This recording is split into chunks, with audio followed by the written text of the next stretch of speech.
जय हिंद दोस्तों, कैसे हैं आप सभी लोग। मैं हूं आप सभी लोगों का दोस्त संचित। और दोस्तों, आज की इस वीडियो में हम लोग बात करने वाले हैं निफ्टी एंड बैंक निफ्टी में हमारा मंडे के लिए क्या प्लान हो सकता है। एक बहुत ही ज़्यादा इम्पॉर्टेंट अपडेट जो आ रही है रिलायंस की तरफ से, एचडीएफसी बैंक और कोटक बैंक की तरफ से, उसका क्या इम्पैक्ट हमें देखने को मिलेगा और किस तरीके से हम लोग बजट से पहले प्लान कर सकते हैं। एक दिन पहले जो इम्पोर्टेंट जो है बजट होने वाला है, जिसमें डेटा हैवी बोल सकते हैं, काफ़ी सारी चीज़ें होंगी। तो सारी चीज़ें इस वीडियो में डिस्कस करने वाले हैं। दोस्तों, वीडियो शुरू करने से पहले चैनल को सब्सक्राइब कीजिएगा, बेल आइकन को दबाइएगा और इस वीडियो का लाइक हम रखते हैं लगभग 1000 लाइक्स, जो कि आप पूरा कर ही देंगे। तो चलिए, अब ज़्यादा टाइम वेस्ट ना करते हुए वीडियो को शुरू करते हैं। देखिए, सबसे पहली चीज़ अगर हम बात कर लेते हैं, सबसे पहले ग्लोबल मार्केट्स एक बार देख लेते हैं। डाउ 400 पॉइंट नीचे बंद हुआ है, नैस्डैक लगभग 200 पॉइंट नीचे बंद हुआ है। यूरोप की अगर हम बात करें 1 से 0.5% के आसपास नीचे बंद हुआ है। अगर हम एशिया की बात करते हैं तो 1 से 2% नीचे बंद हुआ है। तो पूरे ग्लोबल मार्केट्स में जो है वो लाली छाई हुई है। ठीक है, टेक आउटेज हुआ था, उसका थोड़ा बहुत इम्पैक्ट हमें देखने को मिला होगा, बाकी सारी चीज़ें भी होंगी। गिफ्ट निफ्टी की अगर हम बात करते हैं, इस वक्त 100 पॉइंट नीचे जो है वो गिफ्ट निफ्टी दिखा रहा है। और फ्राइडे के सेशन में मिड कैप स्मॉल कैप्स में तगड़ी प्रॉफिट बुकिंग, निफ्टी में प्रॉफिट बुकिंग और बैंक निफ्टी में भी हल्की फुल्की प्रॉफिट बुकिंग हमें आती हुई दिखाई दी। हल्की फुल्की मैं क्यों कह रहा हूँ, क्योंकि कंपेयर टू निफ्टी काफ़ी कम जो है वो बैंक निफ्टी गिरा था। अब मंडे के लिए हम लोग कैसे प्रिपेयर हो सकते हैं। देखिए, सबसे पहला रिजल्ट जिसके बारे में हम लोग चर्चा करेंगे वो है रिलायंस का। रिलायंस के नंबर्स कुछ खास नहीं थे और उसका इम्पैक्ट जो है वो रिलायंस के जीडीआर में देखने को मिल रहा है। रिलायंस का जो जीडीआर है लगभग 4.5% नीचे बंद हुआ है। उसके बाद विप्रो के नंबर्स आए। विप्रो का जो एडीआर है, जो अमेरिकन मार्केट में लिस्टेड है, जीडीआर मतलब जो ग्रेट ब्रिटेन मार्केट में लिस्टेड है, अगर आप दोनों में कंफ्यूज हो रहे हो तो विप्रो का जो एडीआर है वो लगभग 13% नीचे बंद हुआ है। ठीक है, तो आईटी और रिलायंस के रिजल्ट्स तो एक्सपेक्टेशन से ख़राब ही आए हैं। मतलब उसका इम्पैक्ट जो है डेफिनेटली निफ्टी के ऊपर तो नेगेटिव पड़ेगा। अब किस चीज़ के ऊपर पॉजिटिव इम्पैक्ट पड़ सकता है, वो है बैंकिंग और फाइनेंशियल्स। ऐसा मैं क्यों कह रहा हूँ, क्योंकि सबसे पहले टेलीग्राम ग्रुप अभी तक आपने ज्वाइन नहीं किया है, डिस्क्रिप्शन में लिंक है। 95,000 से ज़्यादा मेंबर्स, आप लोग का बहुत ज़्यादा प्यार, सपोर्ट और सजेशंस मेरे को यहाँ पे मिलते हैं, जिससे मैं चीज़ों को और बेहतर करने के लिए कोशिश करता हूँ। तो यहाँ पे जो है हमारे पास दो रिजल्ट्स आए हैं, कोटक बैंक और एचडीएफसी बैंक के। नंबर्स को ज़्यादा हम डीप डाउन नहीं जाएंगे। ठीक है, नंबर्स रीड करना ना मेरी मोनोपोली है, ना मैं जो है इतना अच्छे तरीके से नंबर्स को जो है वो सोफिस्टिकेटेड वे में, जितना अच्छा फंडामेंटल एनालिस्ट करते हैं उतना मैं कर पाता हूँ। मैं टेक्निकल वाला बंदा हूँ, मैं टेक्निकल एनालिसिस बढ़िया तरीके से करने की कोशिश करता हूँ। बट ओवरऑल जो नंबर्स अगर हम देखें, कोटक बैंक को सबसे पहले अगर हम देखें, जो एस्टिमेट था लगभग 7,000 करोड़ का था नेट इंटरेस्ट इनकम का, एनआईआई का, आई है लगभग 6,800 करोड़ के आसपास। जो प्रॉफिट था, नेट प्रॉफिट, वो एक्सपेक्टेशन था 3600 करोड़ का, आया है 6200 करोड़। अब आप कहोगे यार प्रॉफिट में तो ज़बरदस्त बीट है, बट नेट इंटरेस्ट इनकम बढ़ी ही नहीं। तो इसका रीज़न मेन क्या है? इसका मेन रीज़न है कि वन टाइम एक एडजस्टमेंट है, उसकी वजह से नेट प्रॉफिट में जो है वो बढ़त देखने को मिली है। ओवरऑल अगर आप नंबर्स को देखोगे, अच्छे तरीके से रीड करोगे, और जितने मैं एनालिस्ट के पढ़ पाया रिव्यूज़, ओकेश नंबर है। मतलब ऐसा कुछ तोड़ फोड़ नंबर्स ना डाउन साइड में है ना अप साइड में, ओकेश नंबर है। इस चीज़ को हमें ध्यान रखना है। बट जो सबसे बड़ा नंबर था वो था एचडीएफसी बैंक का।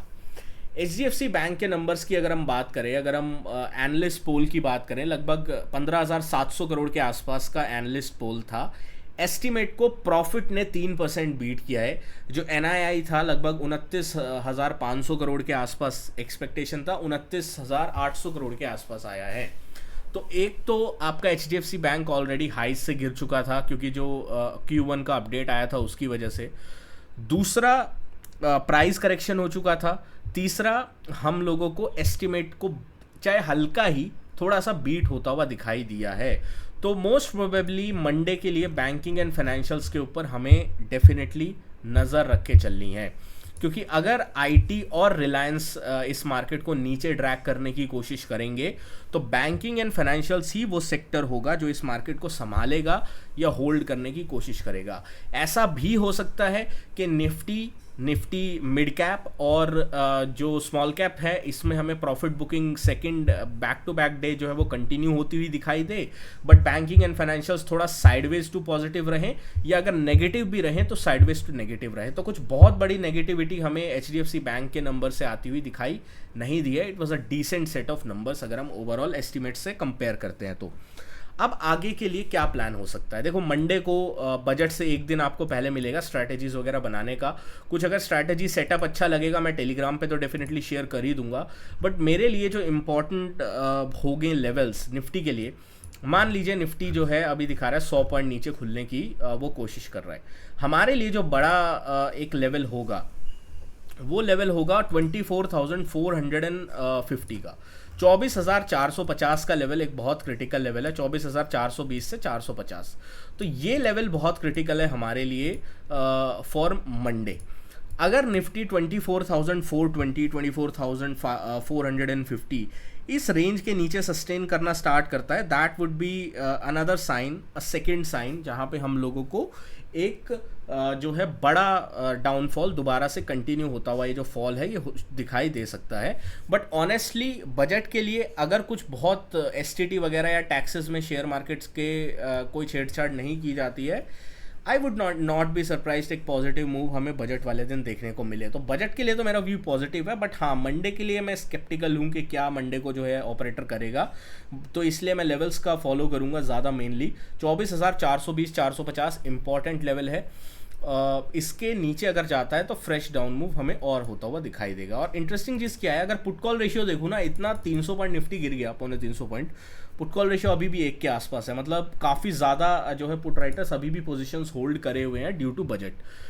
निफ्टी बैंक, ठीक है, निफ्टी बैंक की अगर हम बात करते हैं तो रेंज में है, रेंज के लोएस्ट पॉइंट पे बंद हुआ। बहुत सारे लोग सोचे होंगे कि यार अब लोएस्ट पॉइंट पे बंद हुआ है, एचडीएफसी और कोटक के नंबर्स अगर खराब आ गए तो ये दोबारा से ये लो को तोड़ देगा और रेंज को ब्रेक डाउन दे देगा। अब नंबर्स तो खराब नहीं आए, नंबर्स डिसेंट आए हैं, ओकेश नंबर्स आए हैं, तो हो सकता है ये दोबारा से जो इस रेंज का हायर पॉइंट है इसको टैकल करने की कोशिश करे। तो इंट्राडे इसको कैसे प्ले कर सकते हैं, अगर 52 400 450 के ऊपर जो है वो सस्टेन करना स्टार्ट करता है बाजार, तो हम लोगों को एक ऊपर की साइड का अच्छा मोमेंटम दोबारा से देखने को मिल सकता है, जो कि 52,650 से लेकर 52,700 की तरफ जो है वो बाजार को लेके आ सकता है। तो इसके ऊपर हम लोग डेफिनेटली वॉच आउट करके चलेंगे इन बैंक। डाउन साइड तभी होगी जब 52,150 के नीचे जो है वो निफ्टी बैंक जो है वो सस्टेन करना स्टार्ट कर देगा इन 15 मिनट टाइम फ्रेम। ये आप थोड़ा ध्यान रखिएगा, ठीक है। निफ्टी फाइनेंस की बात करते हैं। निफ्टी फाइनेंस भी सिमिलर काइंड ऑफ सिचुएशन में है, सिमिलर काइंड ऑफ पैटर्न में है। 23,550 एक सपोर्ट था जो हमने डिस्कस किया था, 23,550 के नीचे नहीं निकला है। जब तक 23,550 के नीचे 15 मिनट टाइम फ्रेम का कोई कैंडल क्लोज नहीं करता है, हम बियरिश ट्रेड दोबारा से फ्रेश बियरिश ट्रेड नहीं ले पाएंगे। ऑन द अपसाइड में 23,675 एक बड़ा लेवल है। मंडे के सेशन में 23,675 के नीचे जब ये सस्टेन हुआ तभी ये 550 तक एक बार आ पाया। तो 23,675 के ऊपर अगर ये मंडे के दिन दोबारा से निकलता है तो एक अपसाइड का मोमेंटम ट्रिगर हो सकता है एटलीस्ट टुवर्ड्स 23,770 और उसके बाद 23,850। तो देखते हैं कितना बड़ा मूव आता है। ये डिपेंड करता है कि रिलायंस एंड आईटी कितना ड्रैग करते हैं मार्केट को, एंड मोस्ट प्रोबेबली जो यूएस फ्यूचर्स हैं उनका भी क्या इम्पैक्ट जो है हमारे बाजार के ऊपर पड़ता है। ये सारी चीज़ें हम लोगों को थोड़ा देख के चलनी है। मिड कैप सिलेक्ट की बात कर लेते हैं। बहुत इंटरेस्टिंग है क्योंकि मिड कैप सिलेक्ट बहुत डिसेंट मूव्स दे रहा है पिछले कुछ दिनों से। गिर रहा है बट मूव्स तो अच्छे दे रहा है। अगर आप ऑप्शन प्लेयर हो और डायरेक्शन आप प्ले करना चाहते हो तो mid cap select is one of the good index अभी तक जिसमें ठीक चीज़ें चल रही हैं। तो हम लोग क्या करेंगे, मिड कैप सिलेक्ट में ये वाला जो स्विंग है ये बहुत क्रिटिकल है। ये स्विंग है लगभग 12,275 का। 12,275 के ऊपर अगर मिड कैप सिलेक्ट निकलता है तो हम लोग को एक बहुत अच्छा अपसाइड का मोमेंटम जो है वो देखने को मिलेगा। ऑन द अपसाइड में 12,400 एक रेजिस्टेंस जो है हम लोग को क्लियर कट दिखाई दे रहा है। डाउन साइड की अगर हम बात करें, ये एक बहुत क्रिटिकल सपोर्ट है। अगर आप ओवरऑल देखें तो मल्टीपल टाइम्स ये एरिया टेस्ट हो चुका है। ये है 12,150 का लेवल। तो 12,150 एक बहुत क्रूशियल लेवल है। मंडे के सेशन में अगर 12,150 के नीचे ये खुलता है और इसके नीचे 15 मिनट का एक कैंडल क्लोज देता है, that is a big breakdown. यहाँ पे जो है डाउन साइड जो है वो क्रिएट हो सकती है मिड कैप सिलेक्ट में। तो 12,150 12,130 क्रूशियल लेवल है मिड कैप सिलेक्ट के लिए मंडे के सेशन में। तो आशा करता हूँ वीडियो पसंद आई होगी। वीडियो पसंद आए तो वीडियो को लाइक कीजिएगा। मिलता है आपसे अगली वीडियो में। Thank you so much for watching guys. जय हिंद, वंदे मातरम।